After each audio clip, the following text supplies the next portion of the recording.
Okay, I think we're going. We'll see how the audio is. Welcome. I've wanted to do this for a long time, and today is the day.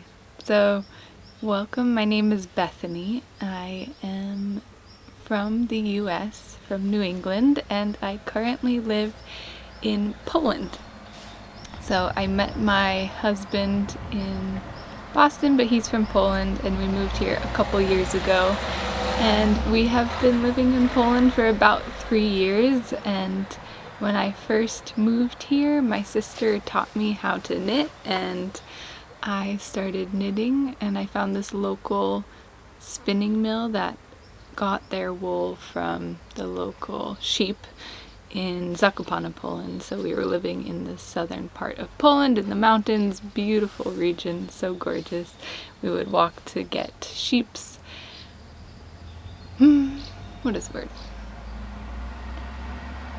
We would walk in the morning to get the cheese from the local sheep in the mountains, and it was gorgeous, and I learned how to knit there, and I decided to start a small business using the local wool and selling products. But then about a year after that, the local spinning mill shut down, so I didn't have a source of wool that I had built my little business on.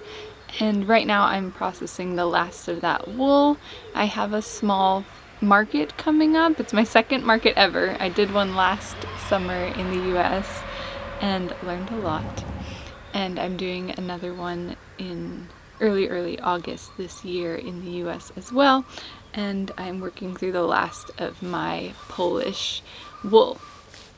So I'm trying to figure out what to go next, where to go next, and YouTube has been this thing for me in Poland, especially when I moved to a different country. I did not speak Polish. I have been learning that slowly over the past 3 years, and I feel like knitting YouTube has been this space that I have just gone to and used, but never participated too much in, and I felt like I finally had the time to participate. So I am starting a channel. This is not scripted at all, and I'm curious to see how it goes, and it'd be lovely if you could join me on this journey. I'm going to show you maybe a little bit of life in Poland, definitely some knitting. I also have some book recommendations here because I love to read, and I love when other people recommend me books. So I'm going to start off this first little vlog with maybe a little introduction of some of the stuff I'm working on, and yeah, come along for the ride. So, like I said, I live in Poland, and I had started a small business using only local Polish wool. They had Polish mountain sheep, so that is more of a rustic wool, and then just a couple months before they decided to shut down. They had been in operation for 40 years, and just a couple months before they shut down, they started processing merino wool from merino sheep raised in Poland, and that was amazing for me. I was so excited because merino wool is a lot more softer, so I could make some more objects that would be comfortable for more people. So I do have some Polish merino and some Polish mountain sheep wool, and that's mostly what I use. So I'll show you what I do. So this is one of the hat designs that I have. I call it my classic colorwork hat, and it's just really basic colorwork. These little stitches here I think look like little hearts.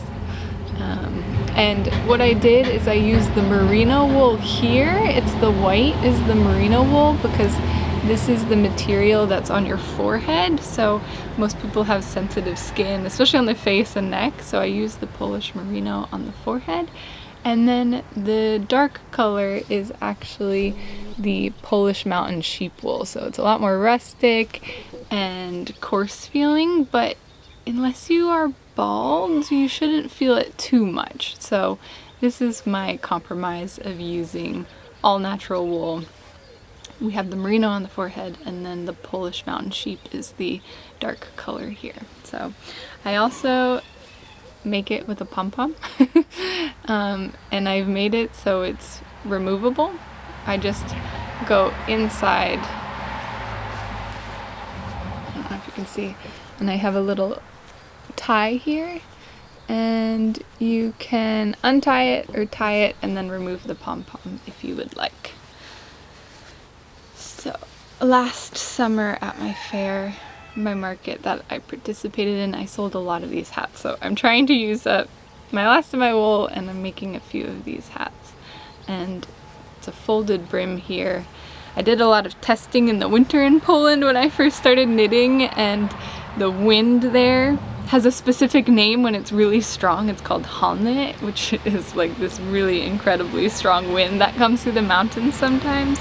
And if you don't have a lot of protection here, the wind just goes straight into your ears. It's really cold, so I made sure to do some testing outside in the Polish winter to see what thickness, what layering would work in the winter. Another thing I just worked on is this headband here. It's all Polish merino, but it's double layered here, so it's really thick because I get quite cold, and being in Poland, the winters are quite cold. And so what I did is I first knit this first layer. I did just purl here and then knit and then a purl and bind off, and then I picked up stitches on the inside and then knit another panel, and then I connected it at the top here. So it's actually 2 layers here. And I know you can do double knitting where you knit 2 at the same time, but this is just a process I wanted to use, and it's really nice and thick. So this is something I really enjoy and I'm excited to wear. Okay, next up I have is I was playing around with headband construction, and so here I have the Polish merino, and because all of the wool I have is undyed, I was trying to figure out a way to make texture and interest without having a different color. So I still wanted to be soft, so I didn't use the Polish mountain sheep wool, but I just had the merino, and I played around with doing different textures to have something interesting as opposed to having lots of colors, because I don't have lots of colors right now. And it's just 1 layer, so it's not very, very warm, but good for like a cool autumn day or a nice cool spring day as well. So that was fun. Next up, I was doing so many experiments with headbands, because headbands are quick to make and you can learn a lot. So in preparing for the fair, I wanted to make some things but also test. So I have a couple more of those headbands with the, I think it's the seed stitch, alternating with some knit stitches. So I haven't blocked these yet, but I will block those. Played around with another design on a headband with some ribbing alternating with some knit stitches here. Oh, and then I have a Polish mountain sheep hat for the people who do not mind the rustic feeling. And we just have a simple kind of rib design on the bottom, and then I did double layer here. It's a purl inside and then just a simple top. Cool. So that's what I have. I have some more things in the US for the market that I left behind. So we're traveling to the US at the end of July, and I can show you what I have there as well. Now I'm going to show you what I'm currently working on.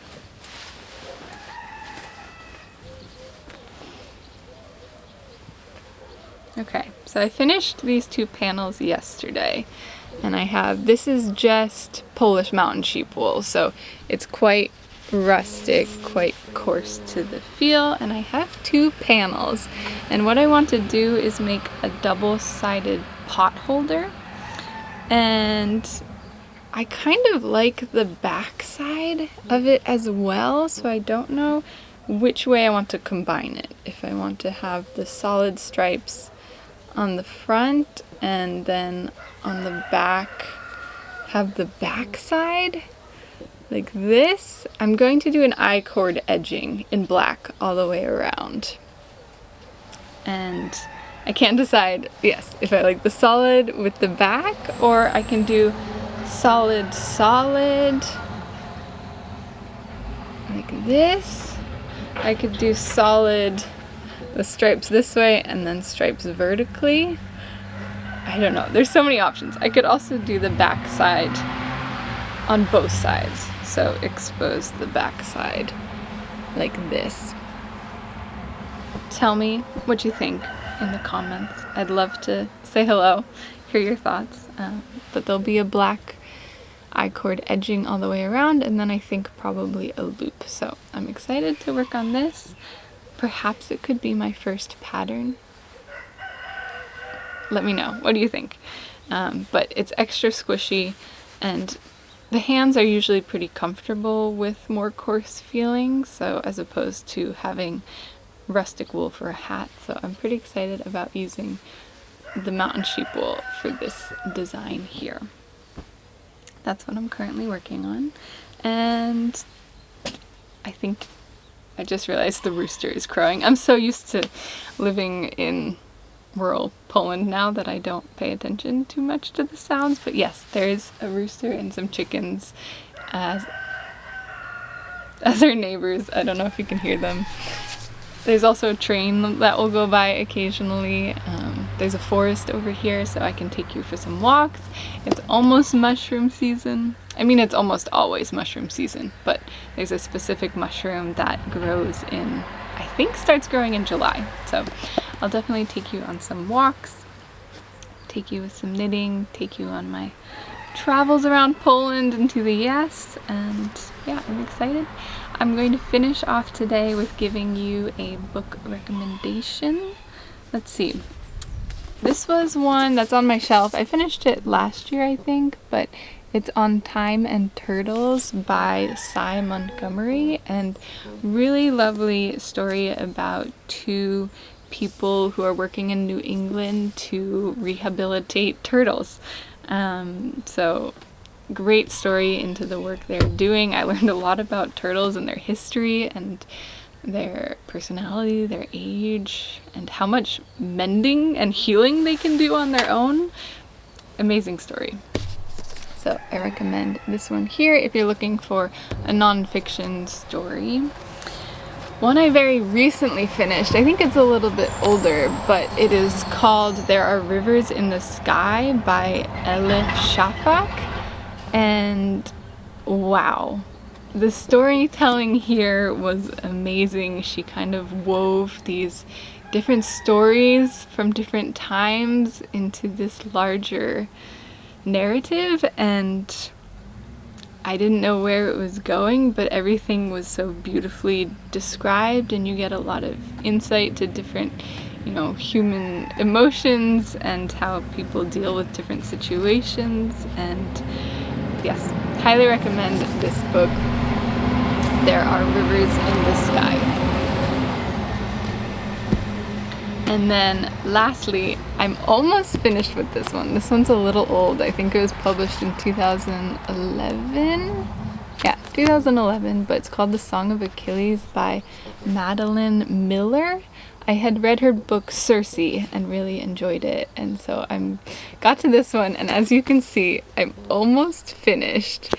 And so far I really like it. I really enjoy the different interpretation of mythology, and I really hope I enjoy the ending as well. I'm right in the middle of it right now, and I hope I enjoy the ending. I know the ending can be sad, but I hope it's just a good story and continues to be a good story. So I'm almost finished with that. I'll probably finish that tonight, but so far I recommend it. I'll let you know if my opinions change. So that is my last book recommendation.